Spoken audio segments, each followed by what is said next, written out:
Hello!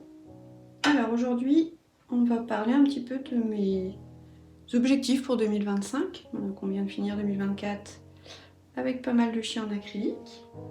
Je m'étais dit que je voulais travailler un petit peu l'huile. Donc voilà, mon année 2025, je vais la passer à faire des expérimentations, à tester moi-même le médium pour voir comment il réagit, si ça me plaît et découvrir de nouvelles techniques moi-même. Donc j'ai préféré limiter le nombre d'informations extérieures sur l'huile. Alors je sais que dans le passé j'ai beaucoup lu de choses, regardé des vidéos sur comment peindre à l'huile, mais du coup je consommais beaucoup de contenu et j'appliquais pas forcément. Donc je pense que cette année ce que je vais faire, c'est que je vais prendre les pinceaux, ne pas me poser de questions, jouer avec le médium et voir comment je m'en sors, rien qu'avec l'expérimentation. J'ai besoin de vraiment retrouver le goût de jouer et de m'amuser sans vouloir avoir quelque chose de parfait. Vraiment retrouver cette façon de faire. Et voilà, j'ai choisi l'huile cette année, on verra ce que ça donne. Ce sera certainement beaucoup plus lent que si je prenais des cours et si je suivais tous les conseils des gens avisés, des experts, etc.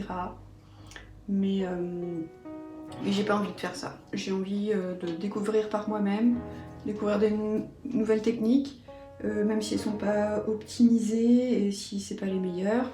Je veux que ce soit moi qui les découvre et pas qu'on me les donne. Donc voilà. Et j'avoue que l'huile c'est vraiment fait pour ça, quoi, parce que c'est vraiment très différent de l'acrylique. Ça réagit complètement différemment. Et c'est vraiment propice à tester des choses.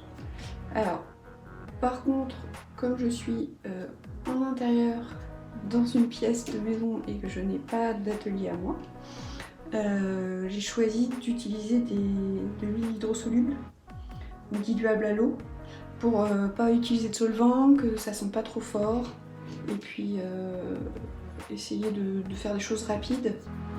Alors j'ai l'espoir que ça sèche un peu plus vite, je ne suis pas sûre, parce que j'ai pas beaucoup de place pour faire sécher les toiles. Donc on verra, mais pour l'instant je pense que déjà nettoyer mes pinceaux à l'eau et que ça sent pas trop fort, c'est déjà pas mal. Donc comme je disais, j'utilise la version Study de Cobra pour ça. Ce qui fait que comme c'est pas la version artiste, donc c'est pas de l'huile fine, c'est de l'huile d'étude, le rendu est moins vibrant, les couleurs sont un peu moins vibrantes. Mais je me dis que si c'est juste pour des études et pour m'amuser, pour l'instant ça suffit. Une fois que j'aurai bien le nouveau médium en main, je pourrais peut-être faire des choses un petit peu plus qualitatives. Vous voyez là, j'ai pris une feuille de papier que j'ai déchirée, j'ai fait un fond en acrylique rouge et vert, juste pour pas avoir du blanc, donc ça on le retrouve un petit peu partout là. Mais voilà, j'ai décidé de pas faire quelque chose de précieux, de vraiment y aller comme ça pour m'amuser, sans attendre un résultat. C'est pas quelque chose que je vais mettre dans un cadre, c'est pas quelque chose que je vais offrir ou donner. Alors, en fait, celui-là si, puisque ma fille m'a demandé de lui rajouter une couronne, parce qu'elle écrit des histoires et que son personnage s'appelle Loba l'impératrice, et donc Loba c'est le nom de notre chien. Et elle voulait que je lui mette une couronne pour que ça fasse l'impératrice. Donc elle m'a demandé quand elle a vu le dessin, elle a voulu le garder pour l'afficher. Voilà. Donc celle-ci sera pour elle. Après je compte faire d'autres versions parce que j'aime beaucoup cette photo.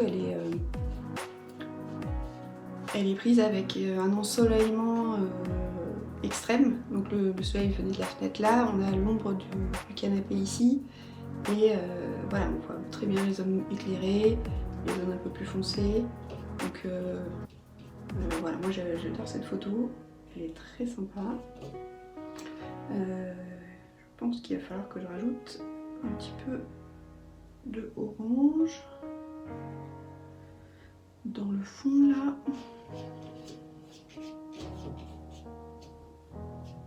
Parce qu'on a un petit peu. Voilà.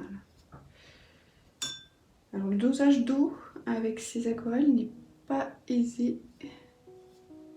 Ouais, là on a plus du rose. Comme d'habitude, j'y vais comme ça, à l'intuition. Ce sera pas forcément réussi, mais au moins je m'amuse.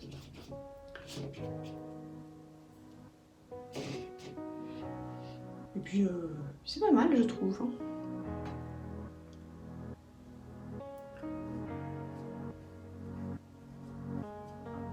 Voilà. Donc voilà, c'est ma première tentative. Je pense que je vais m'arrêter là. Et puis on va dire que c'est fini pour celle-ci. En fait, il faut pas que je passe trop de temps dessus. Il faut que je fasse des études rapides, histoire d'apprendre d'une pièce à l'autre. Pas rester trop longtemps, pas essayer de perfectionner, comme je fais là. Il faut vraiment que je passe d'une peinture à l'autre, histoire d'avancer rapidement, et puis aussi de m'amuser, de pas rester bloquée dans les détails et de me dire là, il faut que ce soit parfait et tout ça. Les premières vont être pas jolies, il faut que j'accepte, et puis les prochaines seront peut-être meilleures ou pas, on verra, mais c'est le kilométrage de pinceau, d'utilisation de peinture et de pinceau qui me fera aller là où je veux aller. Donc voilà, ça c'est la première étape. Moi je suis assez contente de cette première étape. Peut-être que dans 6 mois, je me dirai ah là là, j'ai bien évolué. Ce que je fais maintenant c'est beaucoup mieux. Mais là je suis assez contente du premier et je vais passer au deuxième. Alors, j'ai aussi voulu changer un petit peu mon thème. Mon thème de prédilection pour l'instant c'était les portraits de chiens. Donc les portraits, on a le chien et un fond un petit peu uni ou générique. Et là j'ai envie de changer un petit peu et j'ai envie de faire des peintures d'intérieur avec toujours un chien ou un chat dedans, donc un animal. Ce sera le fil rouge, mais je voudrais faire des peintures d'intérieur un peu plus grandes et larges. Et le chien sera un élément de la peinture, et s'il y a une belle lumière comme ça c'est encore mieux. Donc là j'ai pas tout le canapé, hein. Je me suis concentrée sur le chien, mais ce que j'aimerais faire à terme, c'est de faire des grandes peintures avec deux pièces, avec des motifs, voilà. Donc on va voir ce que ça donne. Ce sont mes objectifs pour 2025, donc l'étude de l'huile et élargir mon thème à des pièces intérieures avec un fil rouge qui sera l'animal de compagnie qui dort ou qui est quelque part. Donc j'ai rassemblé toutes mes photos personnelles avec mes animaux, histoire de pouvoir travailler dessus. Donc sur toutes ces années j'en ai pas mal, ça me fait beaucoup de références. Donc voilà, mon travail est présent, et là pour 2025 je vais pouvoir m'y mettre en espérant pouvoir y consacrer autant de temps qu'il le faudrait, mais on va essayer. Voilà. Alors et vous, c'est quoi vos objectifs artistiques pour 2025 ? Mettez-les en commentaire, comme ça on pourra partager, c'est toujours bien de voir ce que font les autres. Et merci d'être passé, et à bientôt.